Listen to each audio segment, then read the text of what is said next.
Welcome to Stretford Paddock. I'm Ronaldo Brown, and I'm back with the news. We're not at Old Trafford this time. It's in the studio, paper talk, and I'm not in the snow, and I'm not in the cold, and you'll never catch me complaining about that. But it's the morning after the game. We beat Fulham last night 2-1. Table toppers again, back on our perch. I'm back in pole position. I know it wasn't pretty. I know it wasn't convincing, but it's a win you take anyway. And if you're going to win titles, you've got to win ugly. And that's just a matter of fact, really. I know that we, as United fans, we're often not satisfied with a comfortable 3-0, 4-0 win. As I said, you take the result, you take the 3 points, and you move on. And whether you'd like to believe it or not, we are in a title race. And as Joe Smith said last night, if you don't believe in title races, you better start, because we're in one. But without further ado, I'm going to get into the first bit of news. And with the first bit of news, it is surrounding Solskjaer's quotes after the game. One of the first things he's mentioned is obviously being asked repeatedly about the title race. And when he has been asked in the past, he's been quick to shun it and quick to not apply pressure on himself and the squad. In his interview with BBC last night, in terms of getting asked about that, he responded by saying, "When you win tight games, those extra points for a win instead of a draw are vital. But let's see where we are at the end." And that is the first possible time that he's made any sort of suggestion that he's looking ahead, and he is fully aware, and he's made it aware to us, that he does believe that if we keep on winning, which is obvious, it's a matter of fact, is obvious to say, then we'll be there or thereabouts. And obviously we're not in a changing room, so we don't know what Solskjaer is saying to his players. And we can't win without a bit of belief. And if the players don't believe in it, and if Ole doesn't believe in it, then it won't happen.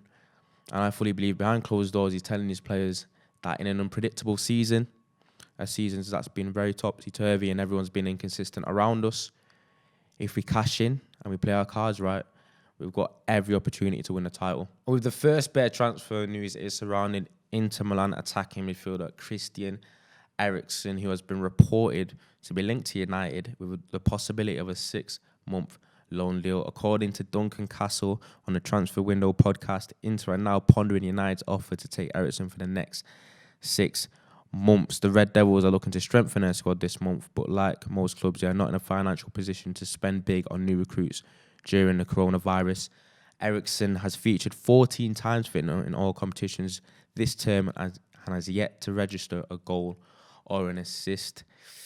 This isn't a deal that I think has that much credibility. I don't see a scenario where United go and pay hefty wages to Christian Eriksen for 6 months, especially with his current form and the trajectory that his career has gone in. He's an attacking midfielder. He's basically the position that we've got the likes of Pogba and Bruno Fernandes and Donny van der Beek, who's a bit of a forgotten man at the moment. If you bring Eriksen in, what message does that send to Donny van der Beek? What does that mean for him? He's struggling to get minutes as it is, and I think that will be a further slap in the face if he was to bring in Eriksen, and I think it is a bit of a gamble. It might be money orientated. Why would you take a player that's been struggling at Inter? If a player of that caliber is being shocked to be loaned out, it does make you ask questions, and the fact that he's not even registered a statistic this season, it's not something I'd be interested in, and I don't think United are too. I think it's just rumours, just the usual. Anyone gets linked to United if they're basically not wanted, and I don't think that there's as much to it. Before we go in the outgoings, we've got an update on the Paul Pogba circus, the Paul Pogba unpredictability, basically, which he's come out and he's basically contradicted Mino Raiola for the second time as he appears to make a Man United U-turn. You've seen his uptick in form. You can have different conspiracies or theories into why he's improved in that sense. I thought it was just to shop himself, but who knows, maybe it's just he's feeling a little bit happier. I don't know if the Raiola situation's kind of sparked him. I have no idea, but it has been reported on the Daily Mirror that Paul Pogba's agent, Mino Raiola, dropped a bombshell back in December, as I've just mentioned, when he revealed the World Cup winner was unhappy at Manchester United and that he wants to leave. But recently, Paul Pogba has come out and contradicted him by saying, "I'm always happy when I win.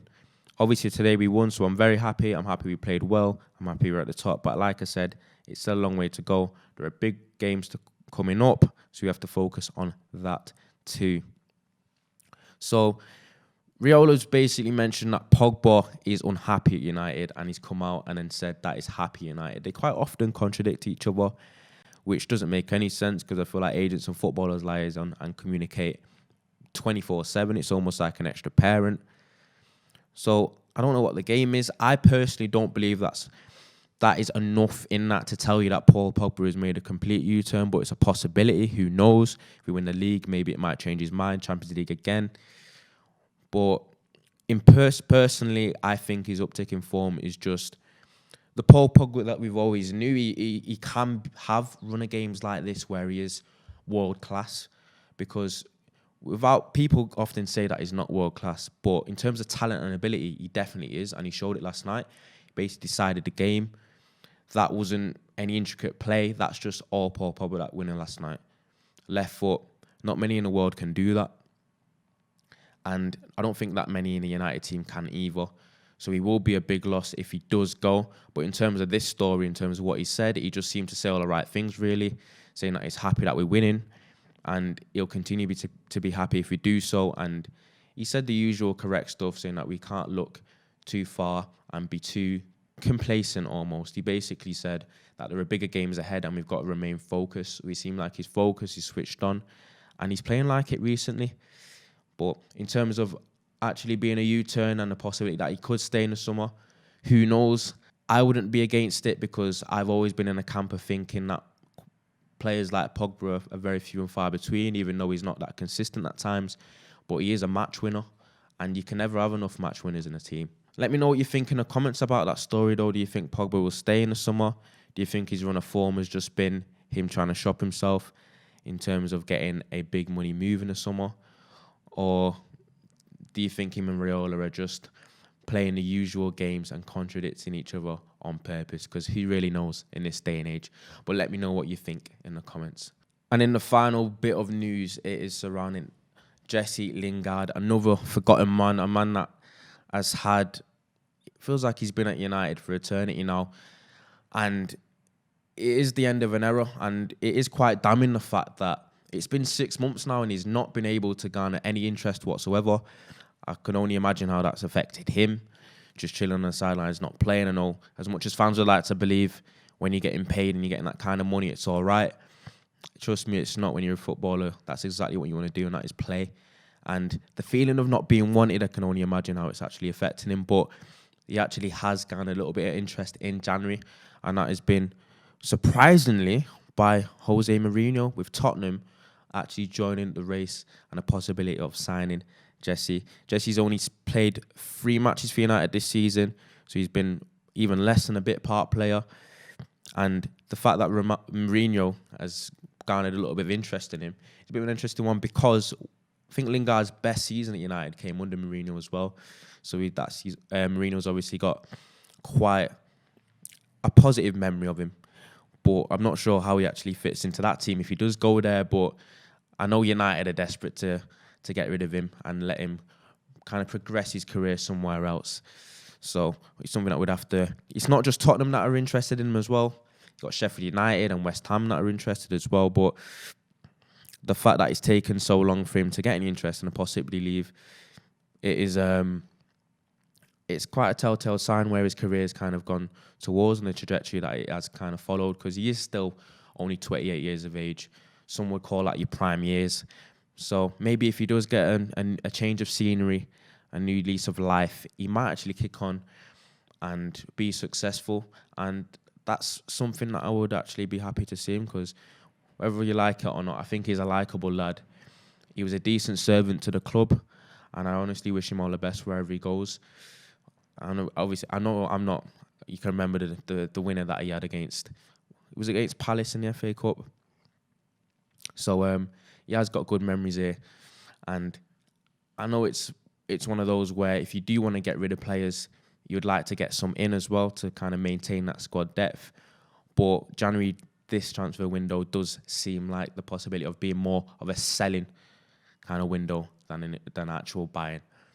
But if we do get rid of Lingard and you bring Eriksen in, I guess that kind of comes across as a bit of a swap.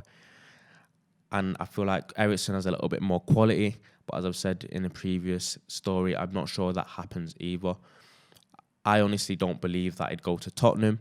I'm more under the impression that if United are going to sell Lingard, why would they sell him to such a close rival? I don't think United are one of them clubs that ever does that. That's more of an Arsenal thing. So I think Sheffield United and West Ham are more of a viable option. But I do remember reading in the summer or throughout the season that if United are going to sell Lingard, they'd rather do it abroad. Not in the league, not internal at all. Just keep him away and let him change. Just get a change of scenery for him. But that's something we're going to have to keep an eye on. But as for today, that is pretty much it for the news. As I've said earlier, we're top of the league. The games are coming thick and fast in this condensed season. So we haven't got time to breathe. And if United keep winning, we're all happy. And then we can actually kind of start to validate our beliefs. And we might actually be there at the end. And hopefully on top, on our perch, 21 is coming and knock Liverpool off their high horse, which will make me happy. And I know it will make all of you happy too. But this has been News at the Studio. It's been a paper talk. I'm Ronaldo Brown. Remember to like, comment, subscribe if you're new. And I'll see you next time.